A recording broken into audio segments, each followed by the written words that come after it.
రక్షకుడును విమోచకుడును ప్రభు అయిన యేసుక్రీస్తు నామములో తిరిగి ఉదయకాలపు కృపావాక్య ధ్యానంలోకి ప్రవేశించడానికి ప్రభు మరొక దినాన్ని అనుగ్రహించి జీవముతో జ్ఞాపకము చేసుకున్నటువంటి జీవాధిపతి అయినటువంటి దేవునికి స్తుతులు స్తోత్రములు చెల్లిస్తూ ఉన్నాను. అలాగనే ప్రతిరోజు కూడా కృపావాక్య ధ్యానములలో పాలుపంపులు పొందుతూ ప్రభు బిడ్డలుగా మరి బలపడుతూ మేలు పొందుతున్నటువంటి ప్రతి బిడ్డకు కూడా ప్రభు పేరిట వందనములు, ప్రభు పేరిట శుభములు తెలియచేస్తూ ఉన్నాను. ప్రియమైన దేవుని బిడ్డలారా, మరొక దినములో ఉదయకాలపు కృపావాక్యాన్ని ప్రభు మనకు అనుగ్రహించారు. ఈ సమయంలో వాక్యాన్ని చదువుకొని ప్రార్థనాపూర్వకంగా మనము ధ్యానం చేద్దాం. సామెతల గ్రంథము 17వ అధ్యాయము 22వ వచనములో ఉన్నటువంటి మాటను చదువుతున్నాను. సంతోషము గల మనస్సు ఆరోగ్య కారణము, నలిగిన మనస్సు ఎముకలను ఎండిపోచేయును. ప్రేమగల తండ్రి, పరిశుద్ధుడా, ఉదయకాలమందు దాసును మరుగుపరిచి నీ మాటలను వివరించి బోధించండి ప్రభు.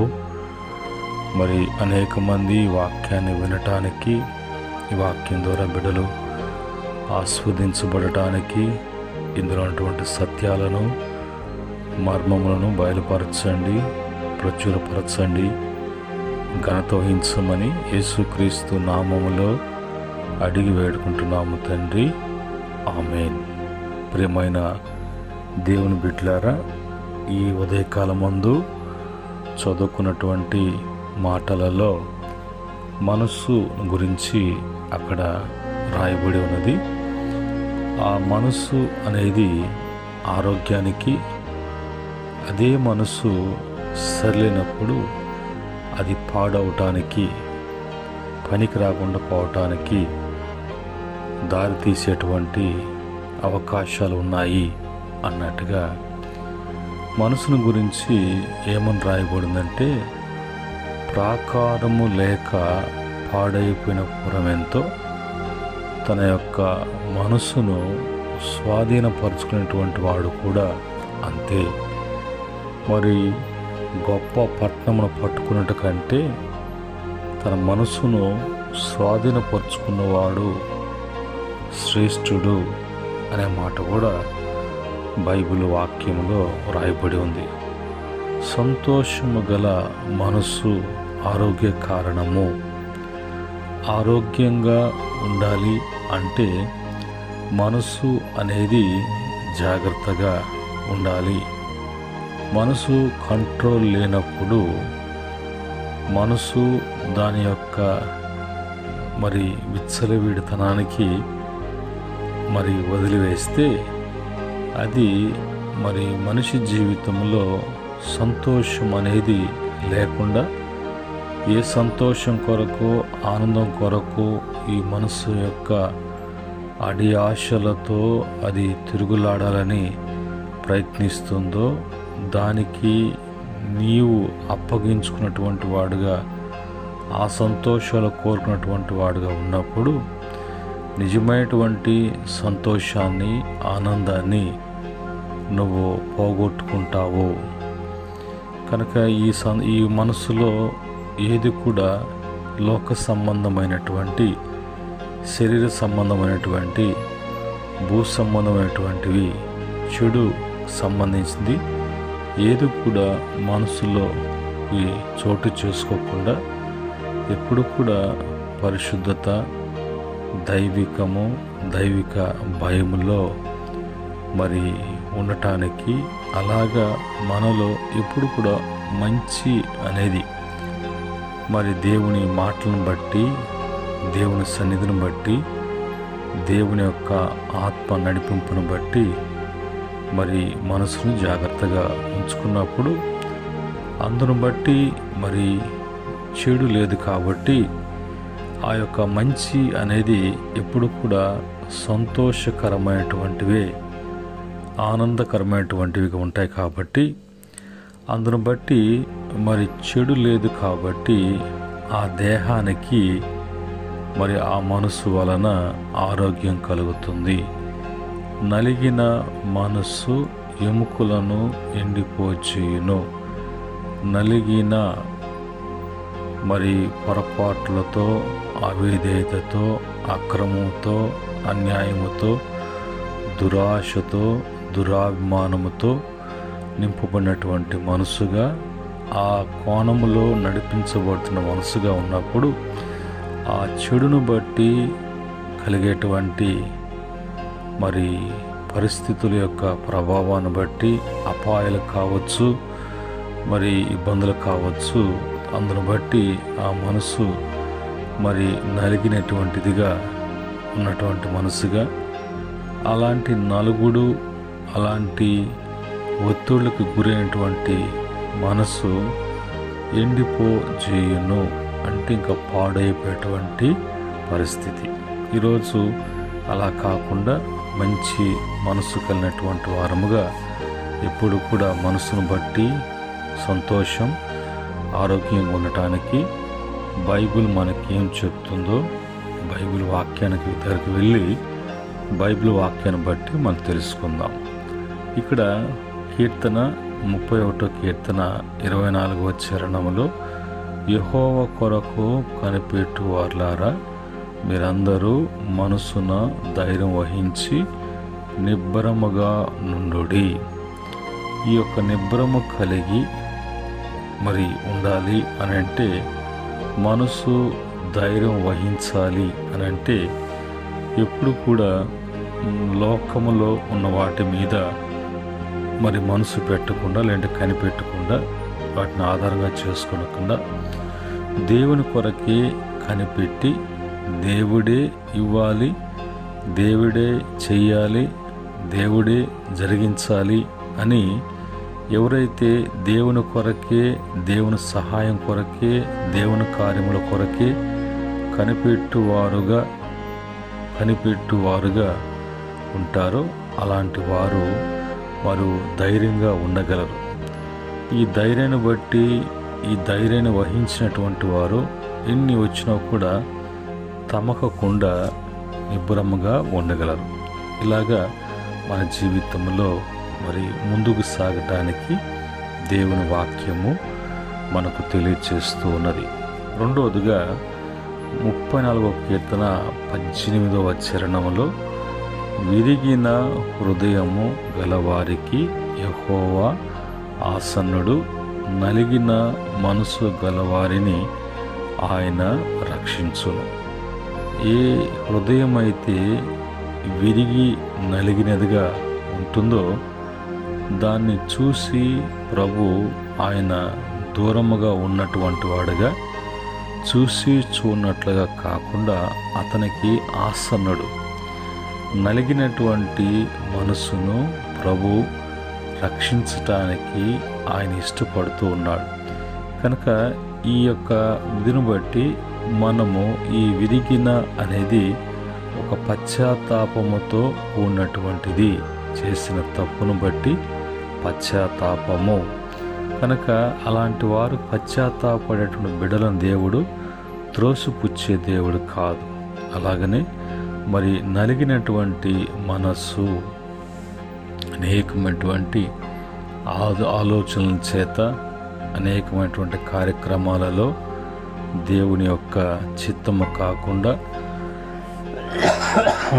దేవుని చిత్తానికి వ్యతిరేకముగా ఉన్నప్పుడు, అలాంటి సందర్భాలలో మరి అన్నీ తెచ్చి లోకంలో ఉన్నటువంటి చెత్త అంతా తెచ్చుకొని మనలో పెట్టుకున్నప్పుడు అవి ఎక్కువగా ఒత్తిళ్లకు గురి చేస్తాయి.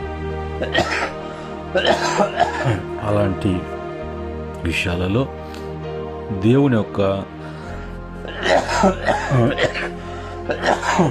దేవుని యొక్క వైపు చూసినప్పుడు దేవుడు వారిని ఆయన రక్షించటానికి, ఆయన వారికి అందులో నుంచి విడిపించడానికి ప్రభు యొక్క సహాయము వారికి అందించబడుతుంది. మూడవదిగా కీర్తన 51 కీర్తన 10వ చరణంలో, దేవా నా యందు శుద్ధ హృదయము కలుగు చేయుము, నా అంతరంగములో స్థిరమైన మనస్సు నూతనముగా పుట్టించుము.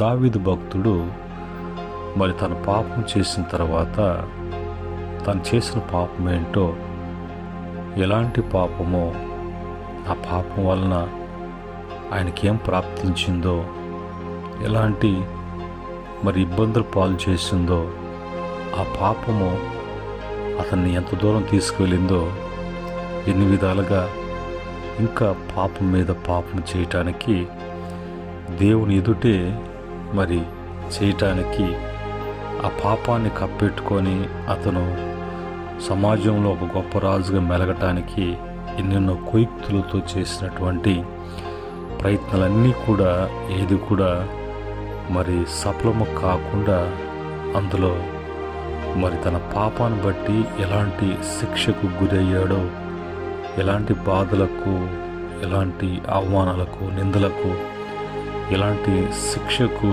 అతను అప్పగించబడ్డాడో అనేది అర్థమైనప్పుడు, ఆ బాధల్లో, కష్టాల్లో, వేదనల్లో రాసినటువంటి కీర్తన కనుక ఇప్పుడు నా హృదయము మరి శుద్ధి చేయమంటాడు. నాకు శుద్ధ హృదయము కలుగుచ్చి, మంచి హృదయం దయచి, నా హృదయం పాడైపోయింది, దాన్ని బాగు చేయి అన్నట్టుగా నా యొక్క అంతరంగంలో ఇప్పుడు నేను చేసినటువంటిది శారీరకంగా చేసినటువంటి పాపాన్ని బట్టి ఇప్పుడు నిలకడలేనటువంటి పరిస్థితి. అలా కాకుండా ప్రభా, నా యొక్క అంతరంగంలో ఉన్నటువంటి స్థిరమైనటువంటి, ఇంకా ఇప్పుడు కూడా నా యొక్క మార్గము ఒకటే అన్నట్టుగా స్థిరమైన మనస్సు నాకు తిరిగి నూతనంగా ఇవ్వు, నేను ఆ స్థిరత్వం కలిగినటువంటి వాడుగా నిలిచి ఉండటానికి సహాయం చేయి అని వేడుకుంటూ రాసినటువంటి కీర్తన. అది మరి అలాంటి వారిని ప్రభు అంగీకరిస్తాడు. ఎప్పుడు కూడా మరి ప్రభు దగ్గర ఒప్పుకొని, పాపాలు ఒప్పుకొని విడిచిపెట్టినప్పుడు కనికరం పొందుకుంటారు. పాపాలు ఒప్పుకోకుండా కప్పెట్టుకున్నటువంటి వాడు ఎన్నటికీ కూడా వాడు వర్ధిల్లడు అని దేవుని వాక్యం సెలవిస్తుంది. నాలుగవదిగా 51 కీర్తన 12వ చరణంలో, నీ రక్షణానందము నాకు మరలా పుట్టించుము, సమ్మతి గల మనస్సు కలుగు చేసి నన్ను దృఢపరచుము. ఇప్పుడు చేసిన తప్పును బట్టి ఆ యొక్క రక్షణలో, భద్రతలో ఉన్నటువంటి ఆనందాలు కాకుండా లోక ఆనందాలకు వెళ్ళినటువంటి ఆ యొక్క భక్తుడు తిరిగి రక్షణ ఆనందము, లోకములో ఉన్నటువంటి ఆనందానికి తేడా తెలుసుకున్నటువంటి భక్తుడు, నాకు తిరిగి ప్రభువా ఆ యొక్క పోగొట్టుకున్నటువంటి రక్షణ ఆనందం మరలా నాకు పుట్టించుము, సమ్మతి గల నెమ్మది కలిగినటువంటి మనసు కలుగు చేసి దృఢపరచు. ఎప్పుడైతే మనసు మరి బలహీనతలో ఉన్నప్పుడు మనిషిని మరి ఎట్లా ఆడించాలో, ఎట్లా ఆడుకోవాలా అనేది ఈ మనసుకు బాగా తెలుసు. కనుక ఎప్పుడైతే పాపం సిమ్టమ్స్, మరి పాపము చోటు కానీ దేవునికి, దేవుని వాక్యాన్ని కాకుండా వేరే వాటికి అవకాశం ఇస్తే ఇంకా మనసు అనేది సమ్మతగలిగినటువంటిదిగా, స్థిరమైనటువంటిది కాకుండా అది దాని ఇష్టాలని ఆటోమేటిక్ నీ అనుమతి లేకుండా, నీ పర్మిషన్ లేకుండా, నీ చేతికి అది దొరకకుండా రకరకాలుగా ఆడించాలని ఆడుకునేటువంటి తత్వము, మనస్తత్వం, దాని విషయంలో జాగ్రత్తగా ఉండాలి. ఐదవదిగా దేవుని వాక్యం చెప్పేటువంటి మాట సామెతల గ్రంథము 7వ అధ్యాయం 1-2 వచనాలలో, నా కుమారుడా నా మాటలను మనసున నుంచుకొనుము, నా ఆజ్ఞలను నీ ఎదుట దాచిపెట్టుకొనుము. నా ఆజ్ఞలను నీవు మనసున నుంచుకున్న ఎడల నీ కనుపాపు వలె మరి నా ఉపదేశమును కాపాడినలా నీవు బ్రతుకుదు. నువ్వు బ్రతకాలి అనంటే దేవుని ఆజ్ఞకు లోబడాలి. నువ్వు బ్రతకాలి అనంటే దేవుని మాట వినాలి. ఎప్పుడు దేవుని మాట విని దేవుని యొక్క ఆజ్ఞలను గైకొనటానికి ఆ మాటలను ఆజ్ఞలను భద్రము చేసుకుంటావో వెంటనే మరి అన్నీ కూడా కంట్రోల్ కావటానికి, ఒక మాటలో మనసు కంట్రోల్ కావటానికి, ఆ తర్వాత మరి వాటిని మర్చిపోకుండా ఎప్పుడు ధ్యానంలో ఉన్నప్పుడు ఆ యొక్క మాటలు ఆజ్ఞలు మనసు తనకిష్టం వచ్చినటువంటి ఇదిలోకి తీసుకువెళ్ళకుండా అది కంట్రోల్ చేయబడటానికి, అది కంట్రోల్లో ఉండటానికి, ఎప్పుడు కూడా నీ స్వాధీనం ఉంచుకోవటానికి దేవుని యొక్క మాటలు ఆజ్ఞలు నీకు సహాయపడుతూ ఉంటాయి. కాబట్టి కనుపాప వలె ఆయన ఉపదేశాన్ని కాపాడుకుంటూ ఉంటావు. కాబట్టి ఇప్పుడు దాని వలన వచ్చేటువంటి పరిణామము ఏది కూడా నష్టపోకుండా నీవు జీవించడానికి, బ్రతికి బాగుపడటానికి దేవుని మాటలు, దేవుని మాటలటువంటి ఆజ్ఞలు ఎంతో ప్రయోజనకరమైనటువంటివని తెలుసుకొని ప్రతిరోజు కూడా ఆయన మాటలో ఉన్నటువంటి ఆజ్ఞలను గ్రహిస్తూ జాగ్రత్త పడటానికి మరి దేవుని వైపు చూడాలి. ఆరోదుగా సామెతల గ్రంథం 14:30 అక్కడ అంటాడు, సాత్వికమైన మనస్సు శరీరమునకు జీవము, మత్సరము ఎముకలకు కుళ్ళు అనేది పడుతుంది.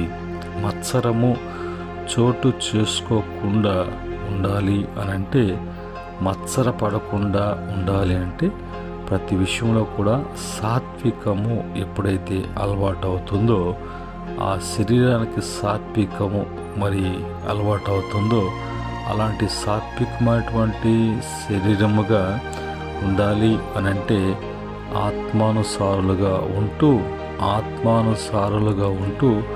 ఆత్మానుసారంగా నడుచుకునేటువంటి అనుభవంలోకి రావాలి. ఎందుకంటే ఈ ఆత్మ అనేది ఆత్మానుసారం ఉన్నప్పుడు శరీర కార్యములను శరీరం ఆకర్షించేటువంటి ఆకర్షణలకు ఏది కూడా లోబడకుండా ఆత్మానుసారముగా శరీరాన్ని కంట్రోల్ చేయటానికి, కంట్రోల్లో ఉండటానికి, శరీరకాలు జరిగించకుండా ఆ శరీరము సాత్వికమైనటువంటిదిగా, ఆ మనసు సాత్వికమైనటువంటిదిగా ఉండటానికి, అలాగా ఉన్నటువంటి మరి ఆ యొక్క శరీరము జీవము. అలా లేనప్పుడు మత్సరము అనేది చోటు చేసుకుంటుంది. మత్సరము ఎవరిని చూసినా కూడా మరి వాళ్ళ యొక్క అభివృద్ధిని చూసినా, వాళ్ళ యొక్క బాగోగులు చూసినా, నీ ముందు ఒకరు మరి గొప్పగా ఉన్న వారి యొక్క జీవితాలలో జరిగేటువంటి కార్యాలను బట్టి ఆ మత్సరము పడటం, ఆ ఈర్ష్య అసూయ కలిగి ఉండటం నీ అవయములైనటువంటి ఎముకలకు కుళ్ళు పడుతుంది. కుళ్ళు పట్టడం అనంటే ఒకటి మరి అది నీ అవయాలని ఆటోమేటిక్గా పాడు చేస్తూ కుళ్ళు పట్టినటువంటి ఏ విధంగా వాసన వస్తుందో నీ యొక్క నిజ జీవితంలో కూడా ఒక సాక్ష్యములైనటువంటి విలువలైనటువంటి కుళ్ళు పట్టినప్పుడు కంపు కొట్టినట్లుగా కుళ్ళు ఉన్నటువంటి దగ్గరికి ఏది కూడా చేరకుండా, కుళ్ళు ఉన్నది ఆ చెడు వాసనకి ఆ కీటకాలే వస్తాయి, కానీ మరి ఆ కుళ్ళు ఉన్నటువంటి స్థలానికి ఎవరు కూడా దరిదాపులకు రారు. అలాగనే నీ జీవితంలో కూడా దూరము చేయబడి, నువ్వు దూరం కాబడి ఎవరు కూడా నేను చేరదినటువంటి పరిస్థితికి రాకముందే నీవు ఆ సాత్వికమైనటువంటి మనసు కలిగినటువంటి శరీరముగా ఉండటానికి ప్రభు యొక్క సహాయం కొరకు ఆయన వైపు చూడాలి. అలాగనే సామెతల గ్రంథము 18:15 జ్ఞానుల చెవి తెలివిని వెదుకును, వివేకం గల మనస్సు తెలివిని సంపాదించును. తెలివిని వెతికేటువంటిది జ్ఞానము, వివేకము కలిగినటువంటిది మనసు తెలివిని సంపాదించుకుంటుంది. కనుక ఈరోజు మనకు జ్ఞానము అవసరము.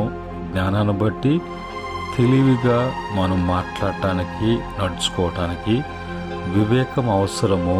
జరగనైనటువంటి వాటిని ముందుగానే వివేకము కలిగినటువంటి వారముగా, ఆ వివేకముతో కూడినటువంటి మనస్సు ఎవరికైతే ఉంటుందో వాళ్ళు తెలివితో మరి ఆ తెలివిని సంపాదించుకున్నటువంటి వారుగా తెలివిగా ప్రతి సమస్యని పరిష్కరించుకోగలరు.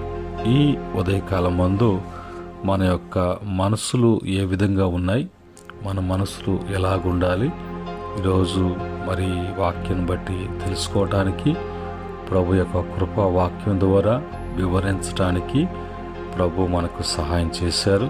ఈరోజు మనము ఆరోగ్యంగా ఉండటానికి, మరి సంతోషాన్ని బట్టి ఆరోగ్యంగా ఉండటానికి, సంతోషాన్ని బట్టి నెమ్మదిగా ఉండటానికి, సంతోషాన్ని బట్టి నెమ్మదిగా ఉండటానికి, సంతోషాన్ని బట్టి స్థిరముగా ఉండటానికి, సంతోషాన్ని బట్టి రక్షణలో ఎదగటానికి, ఇవన్నీ కూడా మరి వీటన్నిటి కూడా మెయిన్ కారణము అనేది, మెయిన్ ముఖ్యమైనటువంటిది మనసు అనేది జాగ్రత్తగా ఉంచుకోవాలి, జాగ్రత్త పరుచుకోవాలి.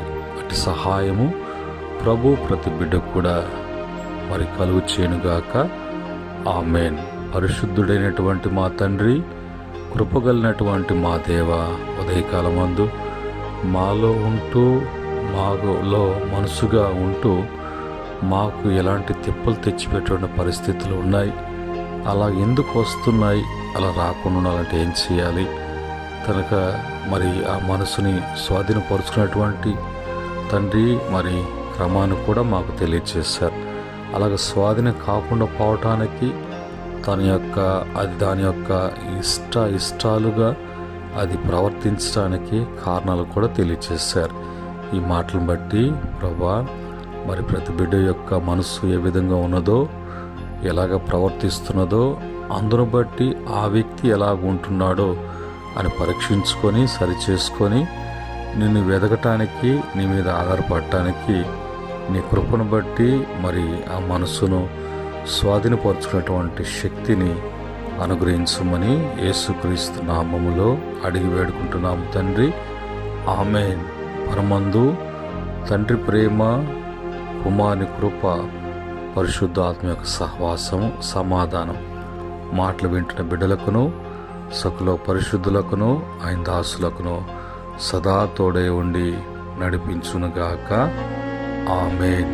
దేవుడు మిమ్ములను, మీ కుటుంబాలను అన్ని విషయాలలో దీవించి ఆస్వాదించి వృద్ధిపరచునుగాక. ఆమేన్.